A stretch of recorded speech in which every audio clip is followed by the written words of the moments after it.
Hey guys, today we're checking out this cool new wireless camera that was sent to me from VASTEND. It's a backup camera for large vehicles, RVs, and trucks. So let's go ahead and take a look inside and then we'll show you how to set it up. And then we're going to put it to the test in our van. First of all, we get this instruction manual, which comes with numbered steps and some pictures. It's got some information on how to install the camera and how to operate it. So this first item is the monitor. The monitor is 7 inches, and it looks like this is the camera that goes at the back of the vehicle. This is a waterproof camera and it's nice and small, and it's supposed to have a 170-degree wide angle, which we'll test out in a few minutes once we set this up. And here's a suction cup mounting arm. We'll attach this to the monitor in a minute. And here are all the cables, wires, antennas, plates, and screws the camera comes with.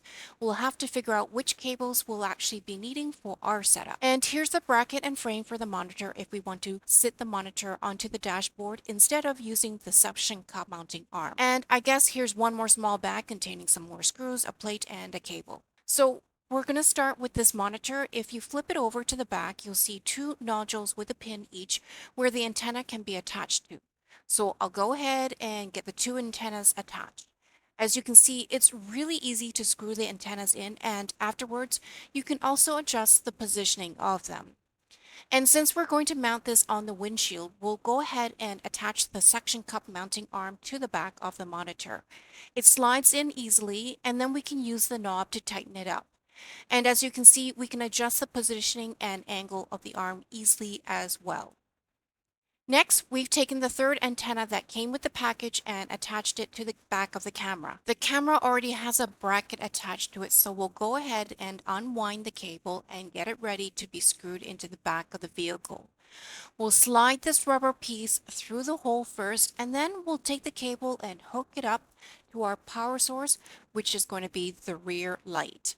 And just a quick note that your power source must be a minimum of 12 volts, which should be the case for most vehicles. And here we're just connecting the camera cable to our power source at the back of the van. And don't forget to remove the little plastic film from the front of the lens. And here we've got the camera's bracket already attached to the top of the license plate, and now we're just tightening everything up. And just as a reminder, all the screws, nuts, and bolts are included in the package, and they even provide an Allen key and mini screwdriver if you need it. Okay, so we're inside the van now, and we've attached the monitor to the windshield using the suction cup arm mount. And we'll go ahead and connect the monitor to the cigarette lighter power supply using the cables they provided. And this is also a 12-volt power supply. Let's go ahead and turn this thing on and see what it looks like.